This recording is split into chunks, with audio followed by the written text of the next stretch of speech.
Hey everyone, welcome to another episode of Bogey Proof. This is going to be our second installment of the Friends of the Program. We had Bryan Previte on the first time, and now we got two special guests this time. Maybe one face you guys know, and definitely another face that you guys don't know. So you got Mike here and Matt from the Bogey Proof staff. I'm sipping on a little bullet bourbon today. It's probably my favorite. I would call it kind of the house bourbon. Kind of like Tito's is to vodka, Jameson is to Irish whiskey. That's kind of where Bullet sits for me. So I'm gonna kick it over to Matt, and he's gonna do a couple introductions. Yes, sir. So, like Mike mentioned, we are lucky enough to have Bryan on again here today, and Colin Haydu, who I had the pleasure of playing plenty of rounds of golf with this summer between the two of these guys. And we're looking forward to similar to last time, just getting a little perspective from these guys who played some different sports growing up and maybe didn't fall in love with golf like Mikey and myself did until a little later in life. So we're gonna have a fun conversation here and kind of see what goes on. And we'll start with the usual. What are you guys sipping on? And I think we'll start over with you, Prev, with that fire shirt down there. Yeah, for sure. Thanks again for having me, boys. I got a little no Jameson. I ran out last time, so I got a little Sam Adams little holiday winter ale. It's pretty bad, to be frank. But I wanted to try it like Sam Adams. But yeah, thanks for having me on again. Love to. It was fun the first time. Great to have Colin join us this time. Yeah, thanks for having me. I'm excited to be here. I'm sipping on a homemade transfusion, a little vodka, ginger ale, splash grape juice. Put it in what's this called again? Brewmate. A Brewmate. Get them on. I think they're $25. Maybe we can get them to sponsor your podcast. I don't know. Just throwing that out there. Sounds like there's plenty of liquid in there. Ice cold, homemade transfusion. Love to see it. Yeah, and I got a little Jefferson small batch whiskey bourbon. I don't know, just walking around downstairs and grabbed a bottle, looked kind of cool. So we'll see what goes on with this. Incredible choice. Jack after last time, and see what we have here. And seller for that one.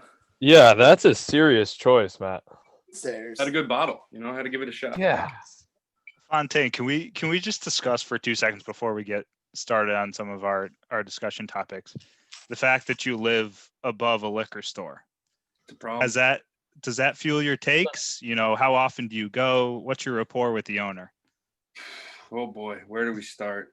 So my guy downstairs takes care of me pretty well. Moving day, he pops out there. He recognized me because I live, down the street from where I am now, above his place, the year prior to this. And, I was like, hey, yeah, move it in upstairs. And he was like, oh, welcome to it. And, halfway through that move, I was greeted with, a couple bottles of champagne and some beers on the house for all the hard work we were doing. And it's been a blossoming relationship ever since. He takes care of me every time I go down there. I don't have to wear a mask, We love that. Pop in, how's it going? Go in my pajamas on and slippers half the time, whatever it may be. For that, his door is the doors for the liquor store, window for the liquor store, and then his door for his apartment. I picked him up there the other day. Yeah, it's a little dangerous, for sure dangerous. They're definitely fueling a lot of these takes. Just kind of after getting off the pod, I pop down there and try and pick the next poison for next week's episode. So shout out to the guy downstairs. He's doing a good job keeping me fueled with these takes. Throw the bogey proof at in the window, maybe he'll. Yeah, honestly, you might have to that might be our first sponsor for sure. I might have to have a talk with him next week, see what goes on.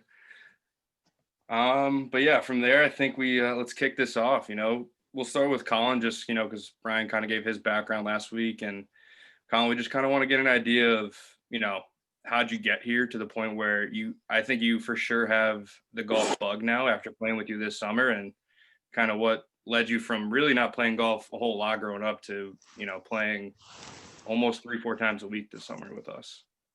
Yeah, COVID for sure excelled my interest in golf and allowed me to definitely improve my game. But dating back before that, this was probably my first full year where I took golf seriously, tried to, get better, not just, fuck around every time I go to the course, my buddies, that kind of thing, which I was doing the year before. The reason why I got in the year before is because, I lived with our buddy Matt Calzone, avid golfer. He's one of, our buddies, go often. he'd be gone all day. And honestly, I'd have no one to hang with for about 6-7 hours.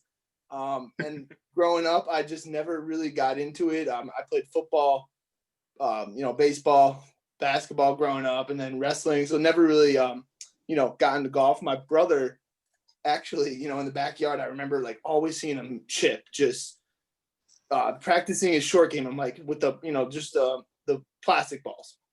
And I remember just like making fun of him, like, dude, like, why are you doing that? Like, what's the point of that? Like, as a 12-year-old, you don't really see the value in that. But now when I go golf with him, you can see his muscle memory like naturally there. He doesn't even practice not nearly as much what I do, and he golfs, how many strokes better than me? Probably 10, at least. Anywho, really got hooked when I went to the Travelers, and I recommend if anyone is trying to find that addiction, you watch golf live in front of you. You see those guys strike the ball. You see how close they could put it to the pin, how well they could putt, and just seeing it live, it's just a different feel. That really, I was like, I want this, like that. It's competitive. You see that, why it's considered one of the top sports. And, if you don't grow up in it, you don't see the value in it. Like you see a lot of people say it's boring, that kind of thing. And honestly, growing up, I probably would be the one to say that, but now, seeing it live, playing it with my friends, being competitive that way, and just hitting those shots that once it could be once around, it could be, God bless, it'd be 3 times around. But that's just what, what keeps you coming back. I'm still on my starter set. I'm looking to, get sized up for irons next year, really take it to the next level. Excited to get after it next year with you boys. There we go. Love to hear it. Yeah, it's a good little perspective, and it's like that everybody has that, aha moment or whatever you want to call it, where all of a sudden you're like, oh no, I need to do this. I need to do this with every waking moment that I can, that I don't have other obligations, right? You get that bug, they call it, that, everybody has that one moment that really kind of brings them into it. For you, it was the Travelers. Prev, I know you've had a few other experiences with Travelers and attending some live golf events, but what was really the moment for you that you were like, oh no, I want to take this seriously and, make this my hobby and get like good at it? Don't just, like we've done in the past, just go out and, have beers and kind of shoot the shit, but really be like, oh no, I want to get better at this. Yeah, for sure. I mean, speaking on the Travelers, I remember the first time, like I was there with Colin when we went, and I remember we were following around Justin Thomas, and I have this very specific video. Matt Fontaine, you might have been there too. And I have this video on my snap memories of JT just hitting this birdie putt, and it like toilet bowls around the hole. And we just all started yelling like crazy, and like we were definitely the loudest, and he heard us and looked right at us and like pointed at us, and that's where it all changed. And we like had a great time after that. In your combined decibel level is out of this world. Yeah, we were like, let's go. Obviously we had a couple drinks flowing and whatever. But it was awesome. But yeah, I mean, honestly, playing with the boys through college, we had a pretty usual foursome. Me, our boys, Brett, Tommy, and Scott. We had a foursome going through pretty far. And like, I don't know, I just remember one hole, honestly, at Vets, playing so bad. I was so bad at golf, and it was like 13 or something. It was like the short par 4. Like maybe it's like 11, 12, they're one of those. It's like a short par 4, and I hit this around the corner. Yeah, and the other one is the downhill par 4 next hole. You know what I mean? It's like over the water. Maybe it's like 8 or something. I don't even know. I don't know. It was some short par 4, like 300 yards, and I don't even know what happened. But I hit this like high cut around the trees, and it like was going toward the green, and it must have gotten an unreal bounce or something, or I don't even know. But I literally don't know what happened, but it ended up being about 2 inches from going in. And I was like, I don't even know what just happened, but I made tap in eagle, next hole, double bogey, erased the whole thing. Ended up shooting, 105, terrible. But like ever since that, I was like, that is like insane. I remember holing out from the bunker when playing with my dad and grandfather. They were arguing with the group behind us, and they didn't see it. My grandfather, who I can't even play with anymore, fucking missed it because they were arguing with the guy behind us. Like so many moments, so many memories, and whatever. But yeah, I don't know. I mean, yeah, obviously, like Colin said, COVID made a huge deal, and finding a hobby and whatever, and being able to compete with you guys and whatever makes it so much more fun, honestly. Can I ask? We had, All right. Can I ask how your grandfather was arguing with the guy behind you? Because he hit into us the hole before, and he had pulled up to the tee box when we were on a par 3, and I hit into the bunker on the par 3, and they were waiting to hit their balls onto the green. So he had pulled the cart back, and he started yelling at this guy, and my dad went over to try to stop him. They both started getting into it, and I was like, "This is ridiculous. I'm hitting my shot. I didn't even know how to hit out of a bunker. I just hit it out as best I could and went right in, and they didn't see it. Birdie." the beauty So, of golf. that was right? it. You don't even hit a bunker shot, and you every once in a while, it's better to be lucky than good in this game. I say that quite often. You're better off getting a lucky bounce or kind of falling into a shot, or like you said, hitting one you have no idea what happened. All of a sudden, you got to tap in. Those are honestly more fun than like hitting a good shot and having 15 feet for birdie. If we're being Results honest. oriented. It's incredible. Yeah. 100%. Fontana, it sounds like your golf game. 15 feet, walk off with a par. That's your game in a nutshell. Make a 3-footer coming back for par. Yeah, grinding for par. Yeah, grinding for pars for 15 feet. That's how I live. Man. Let's see here. What else we got? Let's do a little best and worst moment on the golf course this year, because I know we played a lot more golf this year. So whether it's like one shot, one day, one weekend, one event, whatever it might be, what was your best and your worst from 2020 golf season? And we'll go Colin, you're first in this one. My best. I think it's just the reason, your driver, or for me at least, a driver's like a girlfriend. It's pretty, you gotta treat it well, take care of it, practice, that kind of thing. And I was at Rockledge, people know that whole, the par 5. Can we cut that part out? Keep rolling. Dude, we're keeping your driver's a girlfriend in here. That's gonna be the take of the sentence. Yeah, that was good. You gotta. No, I'm just thinking about what hole par 5 going uphill. Has anyone played at Rockledge? Yeah, I know what you're talking about. Yep. So I get up there and I have not been hitting my driver well. Have not been getting off the tee well. Let's just be frank with that. And I just go up there and I swung as hard as I could, tried to hit it as straight as I could, obviously. And it got over the lip, kept rolling down. And it ended up being about a 325-yard carry, like just because of the way the course was set up. And I hit it just on the right path. So that for me was just like I can do this. I can do this. What about the one at Fairview where you hit it over those guys' heads when you guys were getting angry and you hit it? I'll preface this, when Colin gets a hold of a driver, it takes off like a rocket. I can't even explain it. If you play 3 rounds with me. What was that one at Fairview, though, where you hit it over the guy's head with TJ? Didn't you, or you guys were getting angry at them or something? At Tunxis. Oh, I hit that across the pond, and I just went and gunned.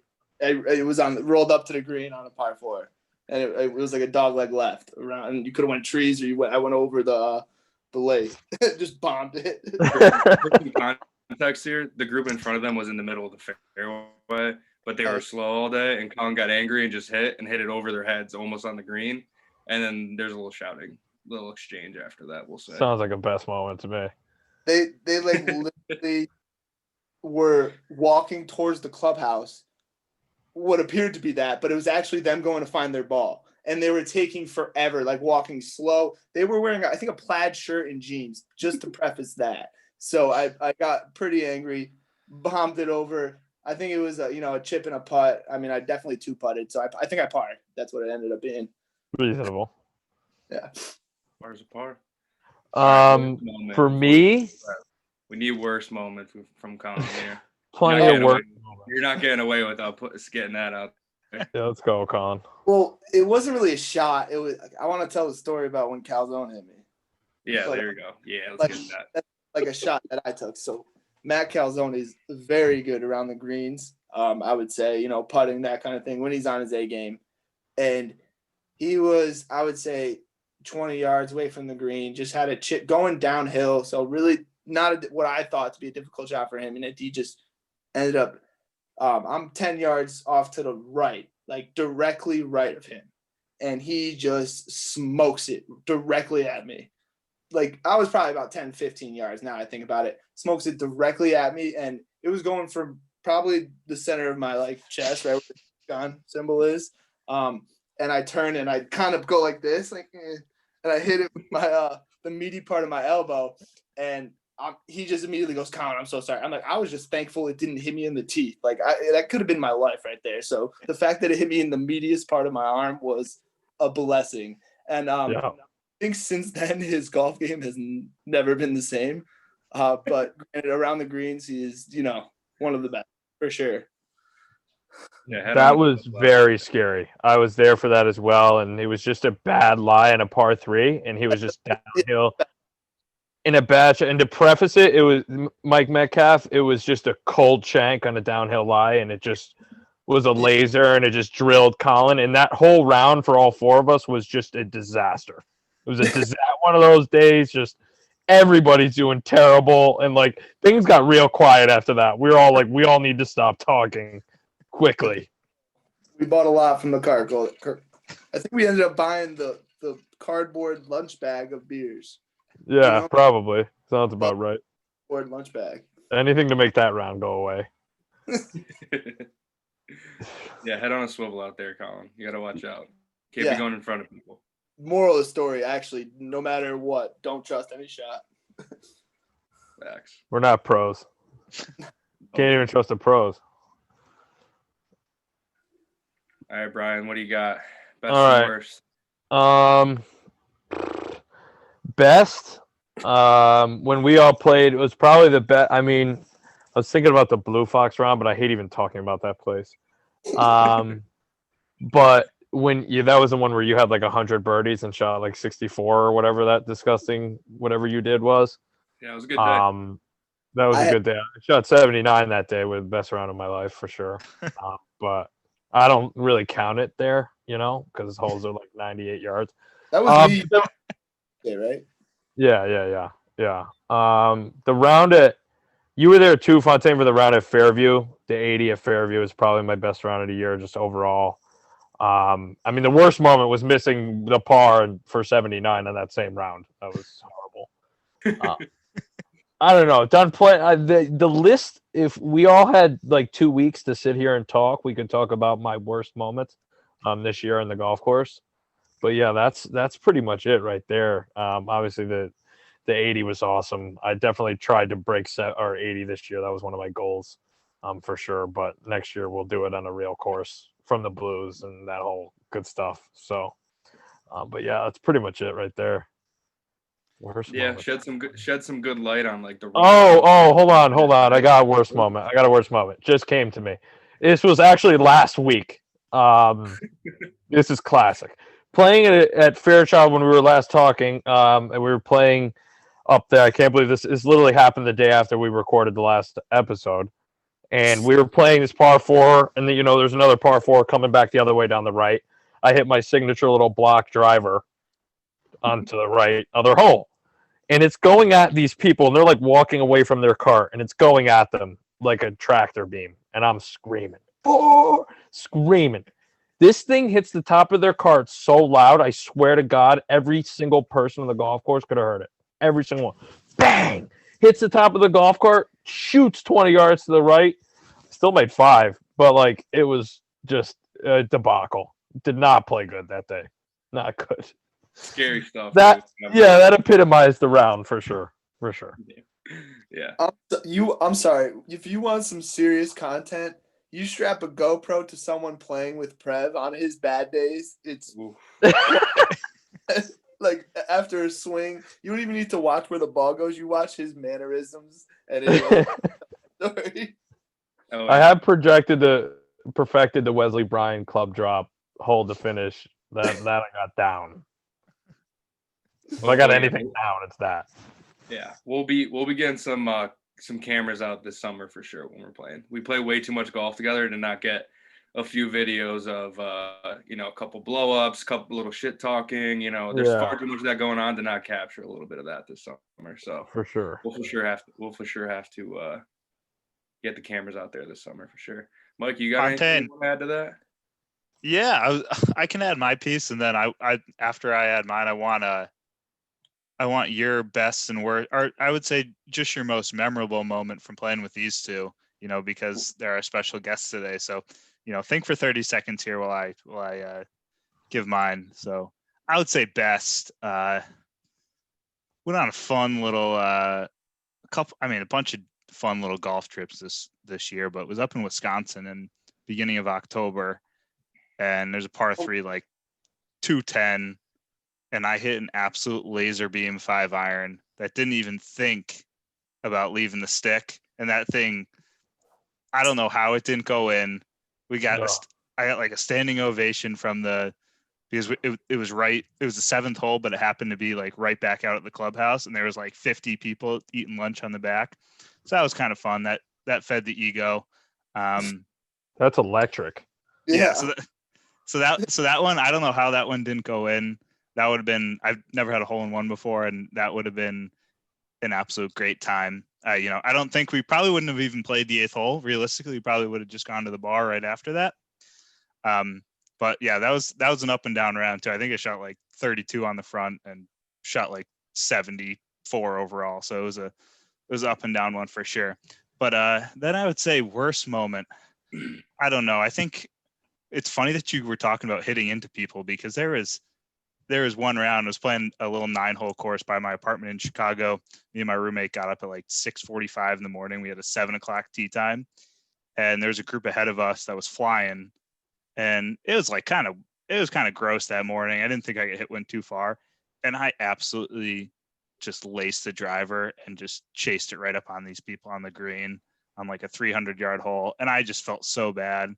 And I just could not say sorry enough. And they were so fucking cool about it, but it was still probably the worst moment, because you just feel so shitty about that stuff. And honestly, I don't think I've hit into too many people in my life. And I think I've hit into like 3 people this year. So it was a bad stretch for me. So I'm on the mend. I'm thinking about what I've done.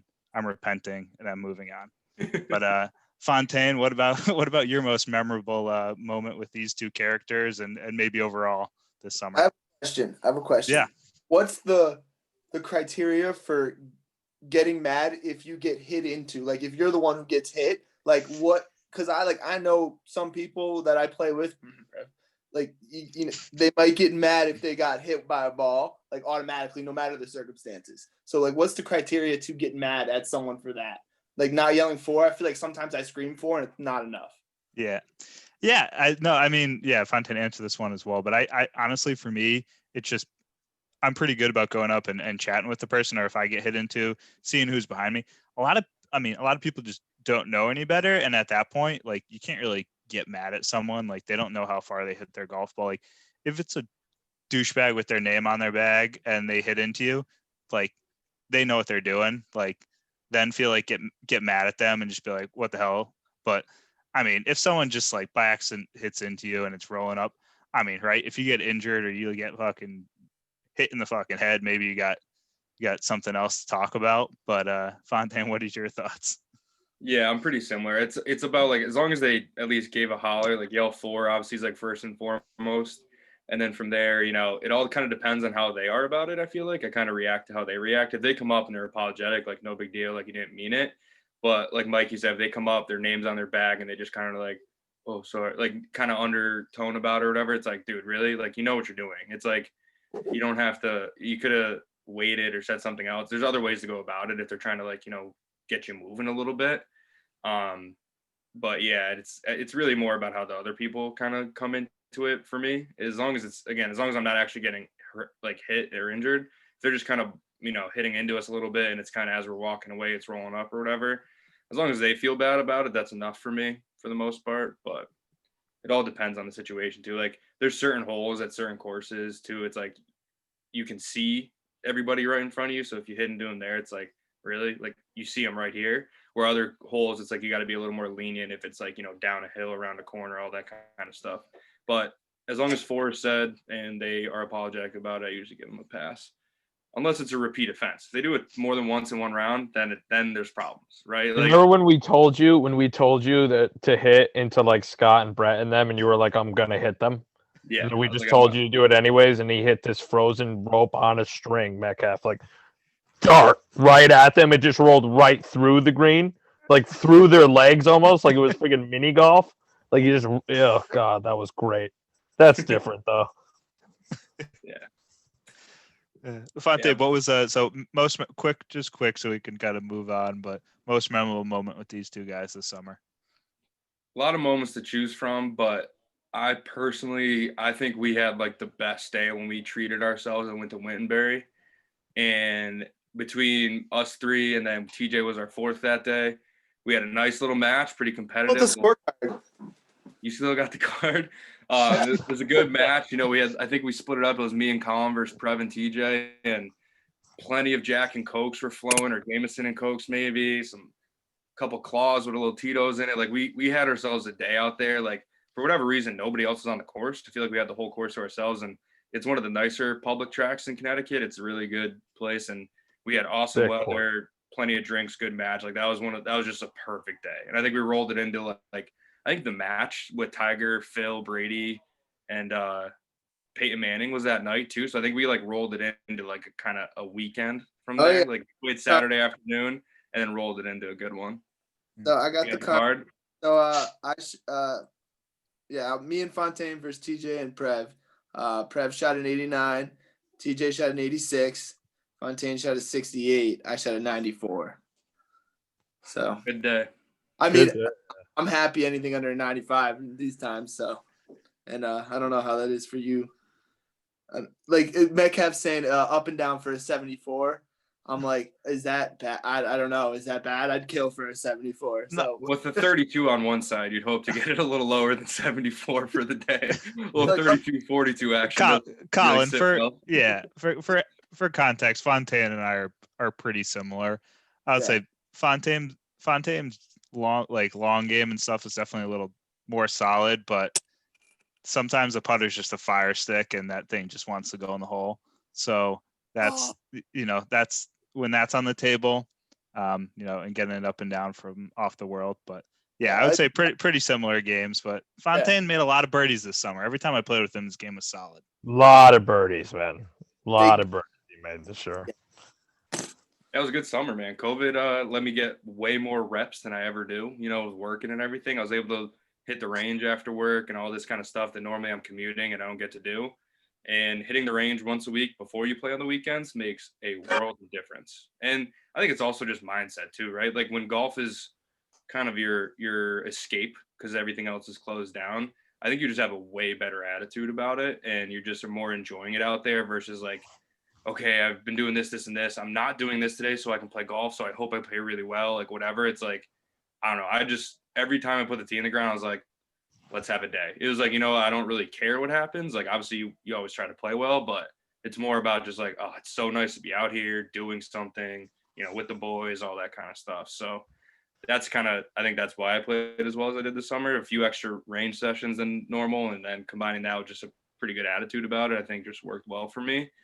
But I think that transitions us pretty well into the next question for the both of you is, what part of your game or what do you think you did this year that helped change your game the most? I mean, for better or worse, but I think, personally playing with you guys, end of last year and then throughout this summer and to the end of the summer, you both like improved drastically from what I first played with you as. So what do you guys think you did differently this year that kind of led to that? And we'll go Prev first on this one. All right. Well, I mean, yeah, like I said, I touched on a little bit last time, and even before Colin goes, like the improvements that it shows what just putting, obviously for us, like May, June, July, none of us had anything better to do on the weekends than get 2 tee times, automatic. So it really does show like the work you put in does directly translate, like I touched on last time, and like even more so, I was more shocked, honestly, than myself. The improvements Colin made this year were ridiculous. Like, this kid couldn't hit the ball. And, like, to shoot at 94 at Wintonbury, that course is not easy. No. And that was impressive. Like, and, that it just shows, like, with the work, you really can get better pretty quickly and whatever. And, yeah, I mean, for me, it was just I was doing something for a good 3-month stretch. I was doing something with the golf club in my hand at least 5 days a week. So it was a lot. It was a lot. It was a lot of time, a lot of money, a lot of effort, and made all the difference for sure. Can't fake that, right? I mean, it's reps, it's muscle memory, it's, you know, especially for you guys getting into it a little bit later. I mean, I've been swinging a golf club pretty excessively for 4 months a year, 6 months a year, my whole life, you know, like, so for you guys, it's like, there's just reps that you can't replace. You just got to put in the time. And I think, you know, both of you did that a lot this summer. And it was, like you said, like a direct correlation to how you played. So Colin, what do you think you got? What was your biggest thing? Was it just the reps, or was there like a mindset change, or the range, or actually getting rounds in? What do you think it was for you? For sure, the reps, and just going to reiterate what like Prev said, the time, the effort, the money. Like with COVID, that helped just as far as time goes, working from home and then going to the range, you know, right after. My schedule luckily allowed for it pretty easily. But I'd say for a new golfer, and you hit that one shot, and that obviously makes you keep coming back for more. And the only way to keep making those shots is the reps. It's reps. Like that's all I did. Colin, what was it? What'd you say? Reps. That's because like Matt said, like, me and Prev played baseball. We were the ones swinging the baseball, the bats, 6 months out of the year, but like not the other 6 months out of the year. While you guys were the golf clubs swinging 6 months out of the year. It's just like it's embedded in your muscle memory. So just trying to replace those reps, it took a lot of time and a lot of effort. I would say as a new golfer though, a lot of people like dump a lot of information on you, like do this, do that. I'd say find like one thing, get good at it, get really good at it with the reps, as I mentioned, and then move on to the next thing. Like take one thing at a time. Don't try to just add all that information that someone pushes on you. I'm not saying it's not useful information, but like pick that one thing that really sticks with you, work on it, and then kind of build from there. That's really what helped me, because even as I taught hitting, I was a hitting instructor, and you get little kids, you can't just dump information on them. You just like little by little. So same thing as a new golfer, you got to kind of have that mindset. You can't just take it all in at once. It's a big sport, when you think about a lot that goes into it in terms of practicing, like putting, chipping, like, irons. I could sit here and list all of the things that you could practice for golf, So just putting in that time and trying to master the game, right? That's what you got. I mean, isn't everyone still trying to do that, right? Absolutely. You can always be one shot better every single day at a minimum. Usually it's a lot more than one, but even on your best days, there's one you feel like you left out there. So I think it's a good point though, with like, there's obviously, like you said, none of us are pros, right? None of us really or have perfected anything by any means. So it's like, there's a million things you could do better every day. It's like, you got to pick one, or, one swing thought, right? Like for me, when I'm playing bad, it's like, okay, what is it this time? Right? Like which thing is, what am I doing wrong this time or at this day, whatever. And there's probably 6 or 7 different things, but I got to pick one. Otherwise I'm going to be thinking way too much to make any sort of a decent golf swing. So exactly. I think that's a good point to bring up of like, yeah, everybody's got a lot of things wrong with their golf swing, but your only way you're going to get better is picking one, fix that, then move on to the next. You can't fix 7 things at once, right? And I think that's like the main message. I mean, you can do as many reps as you want, but if you're doing 7 different things with each rep, you're not going to get the results you're looking for. Yeah. Especially next year we'll work on putting too. We didn't do that at all. So towards the end, I started to get my, more shoulders involved, rocking that, a little cradle. You know what I'm saying? But we're like, what's the point though? Honestly, if you think about golf, right? Like, think about it again. If you were a 20+ handicap golfer, or even 15+ handicap golfer, like, I am not going to work on putting if every putt I have is for bogey, double, triple, or worse. Why? If I can't get to a green in regulation, I don't give a shit about putting. I'll just figure it out when I'm there after I'm already pissed off enough. You know what I mean? So I think, being able to, that was the biggest change for me. And I think, Fontaine, you could probably attest to that. I'm sure you noticed, like, just the amount of work I put in from 100 yards and in this year was ridiculous. And like, just being able to actually, having a little 30-yard chip. I like asked me 2 years ago to hit a 30-yard chip, and it would be one of the funnier things you'd ever see. And like, so, just being able to, work on that part of the game too is just, you don't even realize how massive that is and like how many strokes it actually does take off. It's like when you are dialed in, like all those parts of your game are just going so well.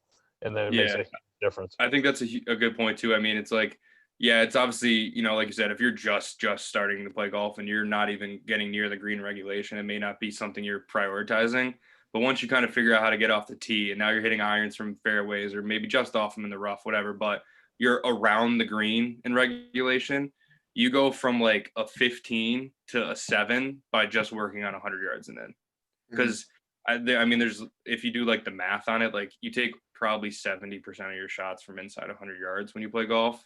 That's just like how it works out. So the better you get at that, the quicker you put the ball in the hole, like, chipping and 3-putting versus like chipping and a tap in or, chip 2-putt, whatever it may be, right? Like it adds up throughout a round. And it's also it's like the biggest area of like where you can take the most drastic improvements, I think, is like that 125 to 100 yards and in. If you get that to you're averaging 2.5 shots versus 3.5 shots every time you try and do that, that adds up over a round of golf because you have that same shot or, yardage, situation to get up and down and whatever it may be.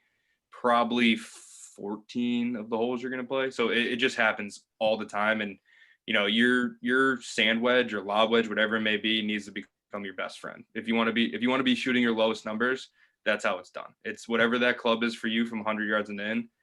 That needs to be your best friend. You need to sleep with it, whatever you got to do to get the juju going. Like, I don't know if it's your girlfriend, like the driver, but whatever you got to do to get the vibes right with that club and that putter, it will give you the most drastic change. You may not even feel like you play good and you're shooting better than you have when you feel like you stripe the ball just because of key up and downs and not 3-putting and stuff like that. And it adds up for sure. Not making 5 and every time you miss the green in a par 3, which is pretty much every time.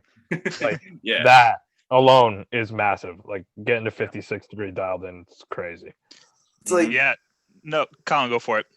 I just felt like towards the end, like I obviously was not able to practice towards the end of the season. I mean, I was not able to practice as much because, work schedule and everything like that. Not the same as I was during COVID.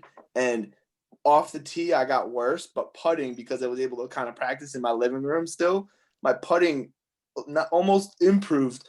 Off the tee decreased drastically, but my score still kind of remained the same. So it just goes to show, like, the greens and putting, that kind of thing, like how much you could really shave off your score just from that. Like now that I'm able to actually reach greens in regulation, I, like Prev said, I realized the importance of putting and I'm actually practicing it now. So that was a good point, Prev. Yeah, no, I think you guys all make good points. I think, like Fontaine was saying, it's finding a shot. It's finding a club that we're comfortable with from 100 yards and in, and knowing how that club interacts with the turf, I think, is an underrated thing as well. Crazy. Not a lot of 20 handicaps say, oh, how is my club when it hits the turf? How does it go? Does it slide? Does it dig? Does it do all these kind of things? But, when we practice with that club, whether for me, it's my lob wedge, I use my lob wedge almost every time, 100 yards and in, because I feel like I can hit it high and hit it low and do all the things. And I just know how it's going to operate when it hits the turf. So I think if I was chatting with, new golfers, I would say find a couple clubs around the greens and know how, when you use that club, the trajectory it's going to come out, how fast it's going to come out, and, what it's going to do when I hit the ground. So just kind of being more comfortable and that's how we're going to shave shots off. Scratch handicaps are doing that. 20 handicaps are doing that. And new golfers are doing that as well. So something that we can all work on continuously. Absolutely. And from there, I mean, what do you guys, we talk about all these different ways to improve. What are you guys isolating as, like, what's your next year goal or drill, whatever it is? Like, what's the area of your game you want to make the biggest jump in next year in order to, what you think will, like, help your game the most, from an overall standpoint? Colin, we'll go you first on this one. I think definitely getting off the tee, just being more consistent like that, because I feel like I don't know as much as what's wrong with me off the tee. Whereas like around the greens, I know what I could do to like continue to get better at that. Like my irons, I know what I can do. Just getting off the tee, the long ball. I know I have a nice far long ball in me. If I hit it, straight every single time, it's just doing that every single time. That's going to be the goal for next year, for sure. What's the score goal for you next year, Colin? So, towards the end of the year, I'm averaging under 95. I'd say just score a goal. I mean, I would love to just say I shot an 85 next year, but. Did you break 90? You did once, I thought. Did you? I shot an 89 at Goodwin once, but yeah, no, but I think that's Do we count that course, or do we? Are we being real? It's legit. That's why it was legit. Okay. No, I believe you. I've just heard some things about Goodwin.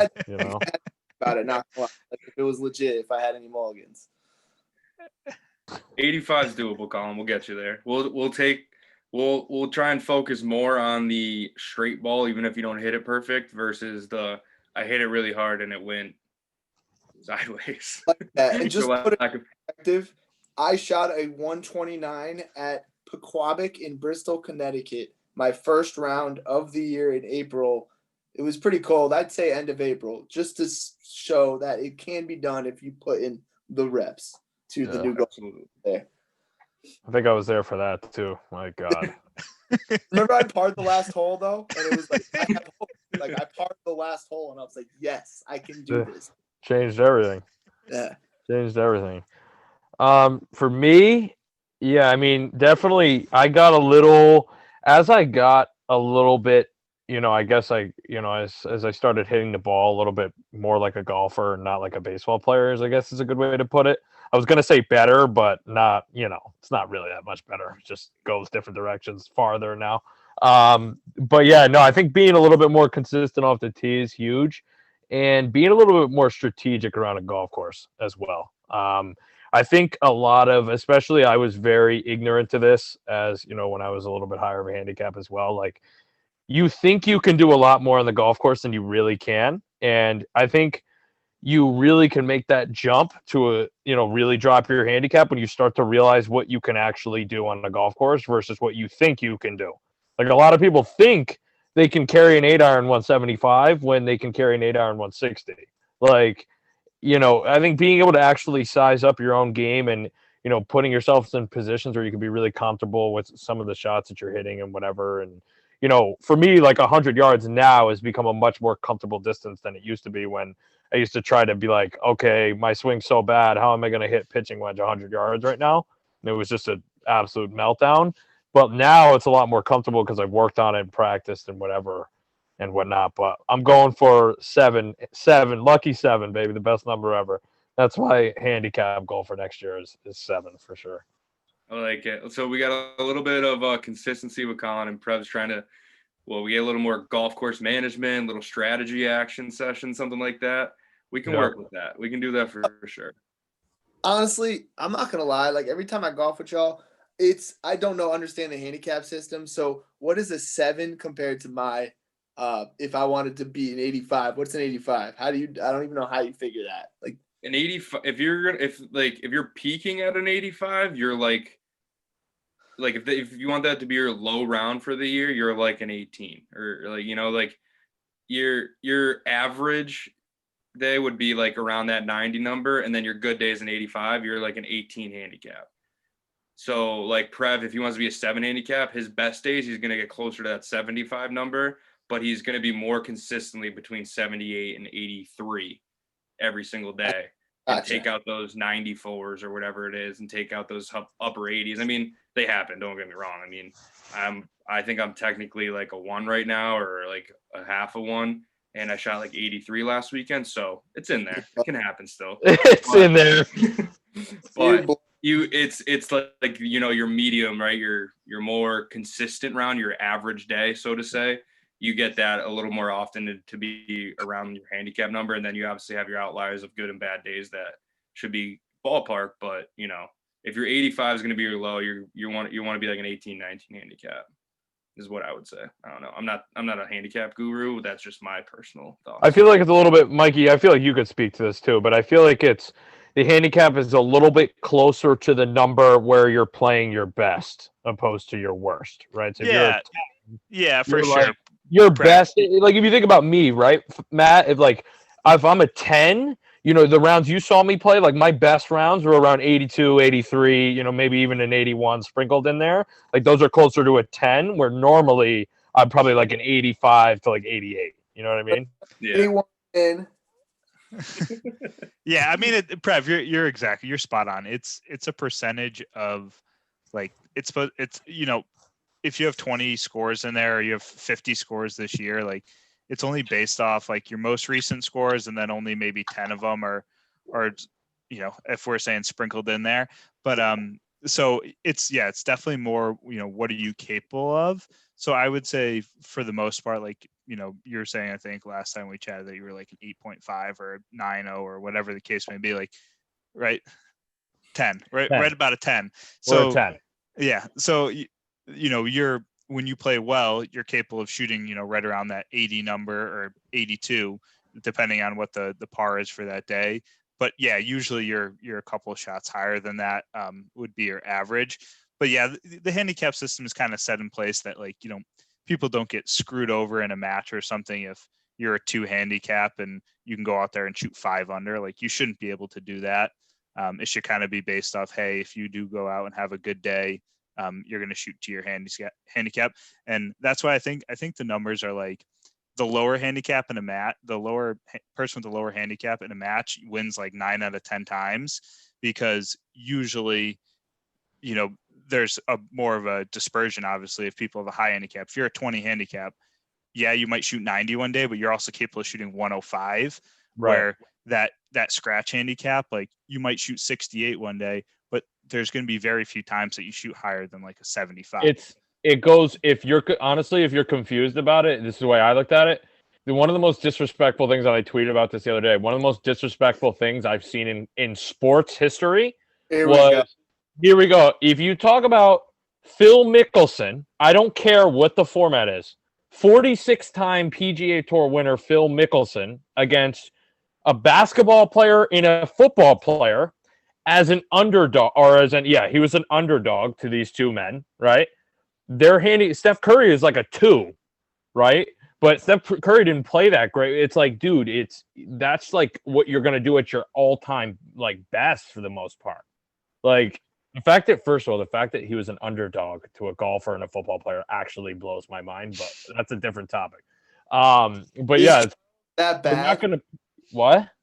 Charles is that bad though, I guess. It doesn't matter though. It really doesn't. I honestly, against Phil Mickelson, against 10 of us, I'd still take Phil Mickelson. I really would. Like, it's just a pro. It's a different game. Fontaine, we talk about this all the time. It's a different game, different ball game. And like, that's how I think about. Like, Steph Curry is like a 3 handicap or whatever, but he probably played to like a 7 or an 8 that day. You know what I mean? Peyton Manning, same thing. He's like a 5, probably played to a 10, just because like that's how they're based off their peak, not their average or their worst. You know what I mean? Yeah, and that golf course too. I mean, that golf course was a little ridiculous.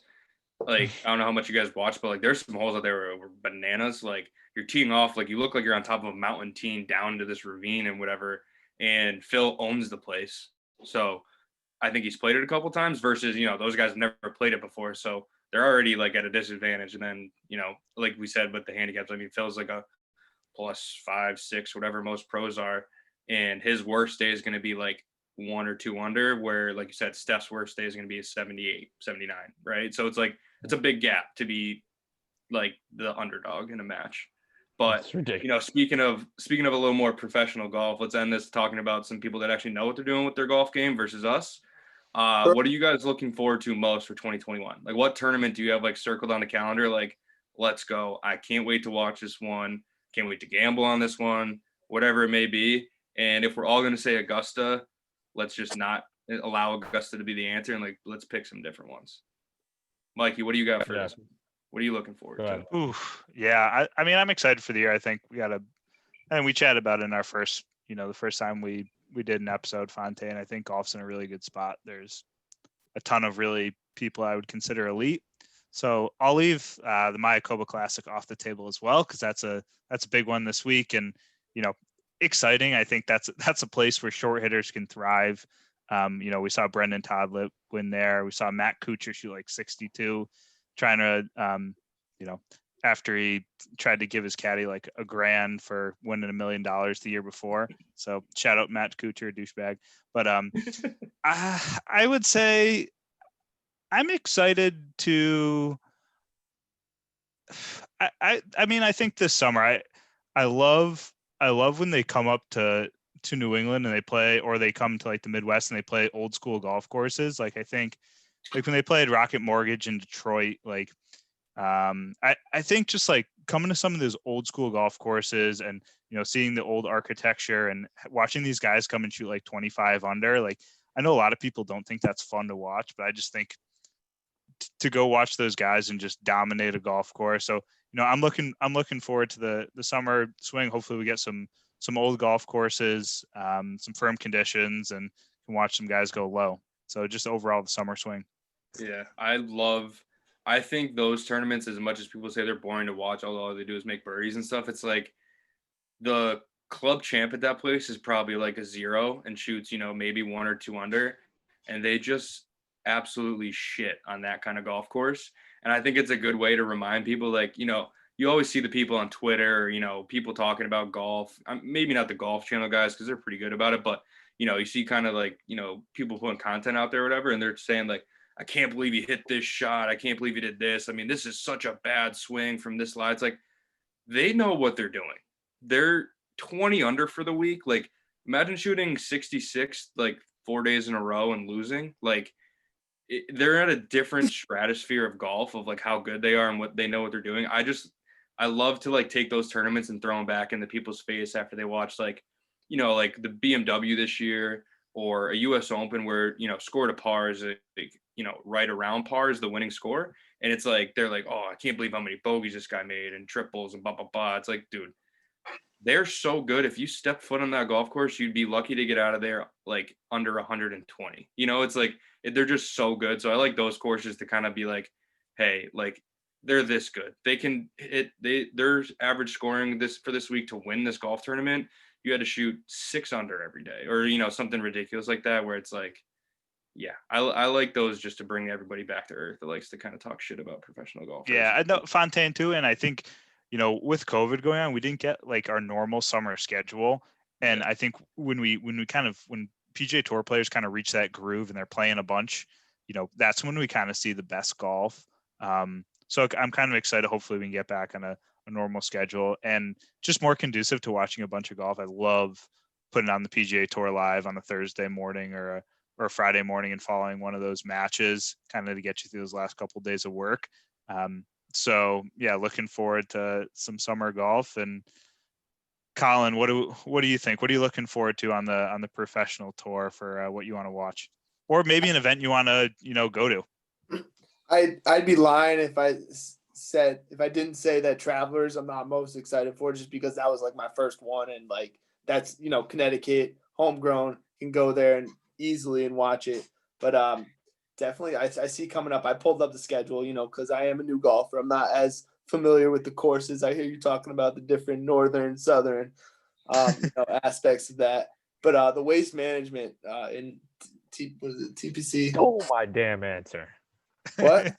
Stole my answer, boy. yeah, right. That's one that I'm probably gonna gamble on. What's it? Leash won last year? No, not Leash. Webb. Look at Colin doing research out here. Webb. I had to do some research. You guys are talking pro golf. Hey, we're gonna put you on a research assistantship job for Bogey Proof. So just be looking for your stipend. We'll put you on the books. I didn't mention my first year of golf before I actually started taking it seriously. I had to learn the courtesy and the rules of the game, like everything in general. I'm still kind of learning to this day. So it's an ever-ending process. All right. Honestly, bro, that's the waste management's perfect answer. I'm so hyped to go to Travelers again. I mean, Fontaine, when we were there for the height of Jordan Spieth's golf game, that was electric, obviously. But yeah, I mean, a couple, obviously I love the PGA Championship and whatever. I love the players at Sawgrass. Couple others too. I mean, hopefully, I am actually a huge fan of the FedEx events. I think those events are awesome. Obviously, I have some bias to the Northern Trust, like we talked about a little bit last time. I worked at BMW Championship one year, which was electric. I was just saying. Yeah, no, I mean, I think Scottsdale. I'm working on a Scottsdale trip at some point. I want to get out there so bad. BMW was in Maryland. BMW. I went to BMW in 2017, which was electric. Leishman won. He made like 60 birdies in 4 rounds. It was ridiculous. Ricky Fowler. You want to talk about pro golfers, Fontaine? This is pro golfer on a tee. Ricky Fowler has to make eagle on 18 to tie Leishman to go into playoff. He hits driver off the deck from 298 yards and flies the green. Unbelievable. Frozen. I saw the video. Absolute laser. Goes over the green into the rough, chunks the chip, makes par. Can't even make birdie. That's pro golf to a tee right there. It was 100 yards, right? We were all standing on the green. We were all standing on the outside, and he hits this ball and it just hits the green so hard. It was crazy shot. But yeah, I don't know. Plenty of tournaments. Hopefully, we can go to some next year. I was, with my binoculars on the outside at Winged Foot this year. It was awesome. Hey, let's see show the viewers. Yep, show the viewers. That shit was so cool. That course was crazy. And to go on here talking shit about the pro golfers on team, the same people who were talking shit about Matt Wolff when he shot like 2 or 3 over par and they said he choked on the last day at the US Open. It's like, isn't he 23? He choked. He came in like 21. Third. He's supposed to be a junior in college right now, and he choked in his first ever major appearance. First ever major, not just first US Open, first major ever. 129 at age 25. Is that choking or I don't know? Yeah. He choked. He only made about 1.5 million. He choked though. Yeah, choked hard. Yeah. Tough week for him, I guess. Literally the hardest course in the country. The flat out hardest. That's it. No argument. Hardest course, country. That's it. Yeah. Thanks, it's crazy. I think the biggest thing to look out for next year is like fans, right? I mean, that's the obvious thing with COVID. Like, we're gonna get people out there again, get some energy back in there. But personally, I am looking forward to most, and it's a major, so I guess it's easy picking, but I can't wait to watch an Open Championship again. I just love the element of getting up at 4 a.m. on a Thursday before work when I barely can get out of bed at 8 a.m. to go to work normally, but getting up at 4 a.m. to watch golf across seas, it's like a whole different world. It's like so different than, what we see over in the States with the, the 20 unders and this, that, and the other thing. Don't get me wrong. They can take it low out there, but it's just so dependent on the weather. Tiger won there without hitting a driver the whole week, hit only 1 3-wood or something crazy like that, like 2 irons everywhere. Like, I just love that different brand of golf and getting to look at something like that versus, the PGA Tour is great and you get to see so much awesome golf shots and talent and, people winning and changing their whole lives like with 1 week. But I just love every once in a while taking a break from kind of the same kind of golf courses and same kind of views, same kind of shots, and seeing what these guys do when there's 40-mile-an-hour winds, pouring rain, you're on the coast of Ireland or Scotland or wherever you are, and having to hit just different shots. And like, you get awesome tracers that week too, with all the stingers that happen out there. And I just love the whole vibe around Open Championships. And, we didn't get any of that this year. That RNA didn't allow that with COVID and whatnot, which makes sense. I mean, traveling, going state to state is a lot different than going across ocean. So it makes sense with the travel restrictions and all that stuff that was going on with COVID this year, unfortunately. But I cannot wait for an Open Championship. I think it's at Royal St. George's this year, which it's not, one of the marquee, Carnoustie, St. Andrews or whatever, but an Open Championship's an Open Championship. Yeah, and I can't wait to watch that different brand of golf. It hits different when it's 4:30 in the morning and you're like kind of working to get your day going, but you're really just watching golf for 3 hours before you actually have to work. And there's nothing better. I love Open Championships. We need a Rory Major, right? Can we get a Rory Major next year, please? Oh boy, we could have a whole podcast about that guy. I mean, inject it. Fontaine, I think you're spot on with the Open Championship. I didn't realize how much I missed it this year with until it didn't happen. What I think would be awesome, and I think Brian, you brought this up last time we chatted when we were talking about like, hey, who's your dream foursome? And you're like, we should do an outing.